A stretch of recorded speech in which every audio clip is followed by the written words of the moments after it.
εμφανίσουμε πάλι τη φωτογραφία και θέλουμε να φτιάξουμε το υπόμνημα, δηλαδή να βάλουμε μια διαγράμμιση εκεί που λέει θράψη, επανακόλληση αυθεντικών τμήματων κτλ. Εδώ στο συγκεκριμένο λοιπόν θα χρειαστεί να κάνουμε current τρέχον το layer hatch και εδώ που μου δείχνει την πρώτη διαγράμμιση, βλέπω και άλλη μια διαγράμμιση εδώ, θα χρειαστεί ένα περίγραμμα, ένα boundary, το οποίο καλό είναι να γίνει με polyline και όχι με απλή γραμμή, ώστε να είναι ένα ενιαίο περίγραμμα. Πατάω την polyline, ίδια λογική είναι με τη line, έτσι. Ξανατονίζω, χωρίς osnaps και χωρίς όρθο. Λοιπόν, ξεκινάω να κάνω κλικ από εδώ. Είμαι λίγο πιο προσεκτική εδώ στο περίγραμμά μου. Έχει ένα μυστικό αυτή η διαδικασία. Δεν πρέπει να έχει καθόλου κενά το περίγραμμα, πρέπει να είναι κλειστό, καθότι το λογισμικό κάνει μια διαδικασία που λέγεται boundary detection και θα πρέπει να εντοπίσει όλο το σχήμα. Πριν φτάσω στο τελευταίο σημείο, πηγαίνω κάτω στη γραμμή εντολών και πρέπει να πατήσω οπωσδήποτε close για να βεβαιωθώ ότι έκλεισε. Αυτό λοιπόν είναι το boundary και πάνω του βάλω ένα hatch. Το hatch βρίσκεται σε αυτό εδώ το εικονίδιο που βλέπετε. Τον ενεργοποιώ. Έχει διάφορα είδη hatch που μπορούμε να βρούμε. Εδώ δηλαδή μέσα στα patterns, αν πατήσετε, σας τα βγάζει όλα και με τη ροδέλα κατεβαίνετε κάτω στον τύπο που θέλετε. Έχετε αρκετές επιλογές. Η μία είναι να ορίσετε απόσταση στα hatch και η άλλη είναι με κλίμακα. Ας πάρουμε το pattern, να πάρουμε ένα απλό, να πάρουμε αυτό εδώ το ANSI 31 και θα πρέπει να το ορίσω που θα πρέπει να διαγραμμίσει. Εσωτερικά, αφού έχω κάνει το περίγραμμα, πάω λοιπόν και πατάω pick points εδώ και κάνω ένα κλικ εδώ μέσα. Άμα πλησιάσετε θα βρείτε ότι είναι πάρα πολύ αραιό αυτό. Πώς θα το αλλάξω? Εκεί που λέει κλίμακα λοιπόν, βλέπετε hatch pattern scale, θα το βάλω εγώ 0.5, όχι κόμμα έτσι, 0.5. Μόλις τελειώσω, πατάω ένα close.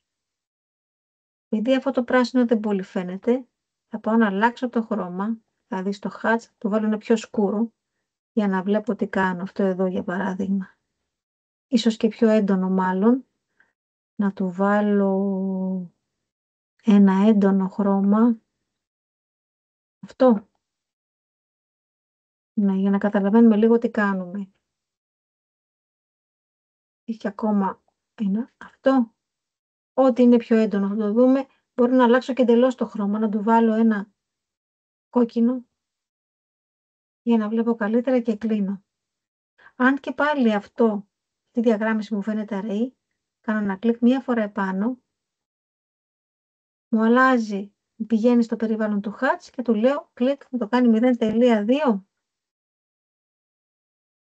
Ωραία, escape.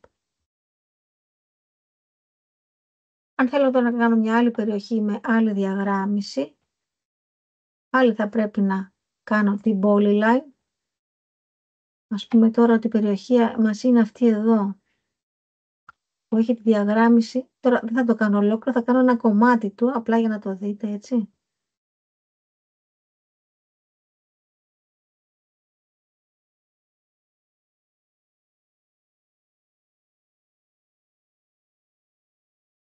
Το σταματάω εδώ, εσείς θα το συνεχίσετε βέβαια. Κάνω και ένα zoom για να είναι ξεκάθαρο. Τώρα εδώ θέλει προσοχή, μην το κάνουμε με το μάτι. Θα το σταματήσω να κόβει το προηγούμενο περίγραμμα, για να το καταλάβει. Και πρέπει να συνεχίσω και από εδώ γιατί είναι ανοιχτό το περίγραμμα μου. Πάμε μια polyline λοιπόν από εδώ, ενεργοποιούμε το OSNAP από αυτό το σημείο, για να τσιμπήσουμε το σημείο, έτσι. Το ξανά απενεργοποιώ, δεν το θέλω και συνεχίζω πάνω και το ενεργοποιώ ξανά για να πιάσω το σημείο αυτό, να έχω ακρίβεια. Δεξί κλικ και Enter. Έχω ένα περίγραμμα, πάω να βάλω ένα άλλο hatch, αυτό εδώ το διπλό. Ενεργοποιώ ξανά την εντολή Για να βρούμε. Έχει κάποιο που να μου μοιάζει. Αυτό. Το C37. Κάνω ένα κλικ εδώ μέσα. Βλέπετε ότι είναι και αυτό πολύ πυκνό. Θα του αλλάξω το σκύλο. Κάνω 0.1 και Enter. Ή και 0.2 για να μην φανεί σαν μουτζούρα. Και μόλις τελειώσω, close.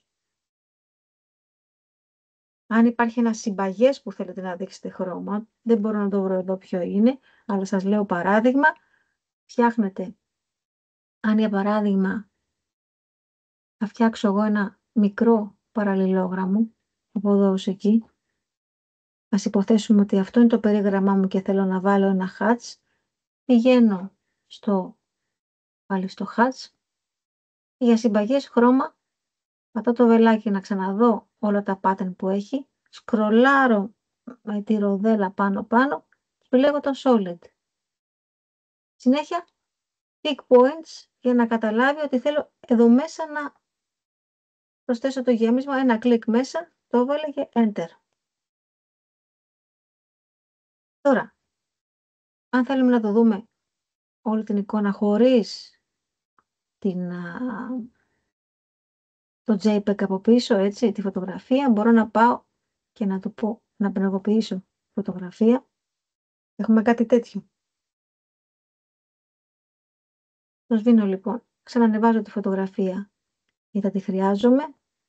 Όπως είπα, τα χρώματα που βλέπετε δεν είναι τα χρώματα που θα τυπωθούν, έτσι. Μπορούμε να τυπώσουμε σε ασπρόμαυρη κλίμακα και αφορούν όλα αυτά ρυθμίσεις εκτύπωσης. Ας βάλουμε και μια τρίτη διαγράμμιση, αν σε άλλες περιπτώσεις θα φτιάξω ένα τετραγωνάκι εδώ κάτω, έτσι. Και μάλιστα να του πω κιόλας να ενεργοποιήσω το OSNAP και να του πω αυτό το τετραγωνάκι να είναι πιάσω από εκεί, λίγο πιο κάτω από εδώ. Ξέρετε, δείχνω στη γωνία, δεν κάνω κλικ, κατεβάζω πιο κάτω, από εκεί μέχρι, δείχνω πάλι και εδώ, μέχρι εδώ ας το πούμε. Και θα πάω να του βάλω μια τρίτη διαγράμμιση, hatch, βλέπετε επιλέγω πάλι όλα από εδώ. Ας πάρουμε αυτό εδώ το C36, κάνω ένα κλικ μέσα, enter. Εδώ την πετύχαμε την κλίμακα με τη μία. Και αδίποτε στιγμή απενεργοποιώ το φώτο για να έχω την εικόνα μου.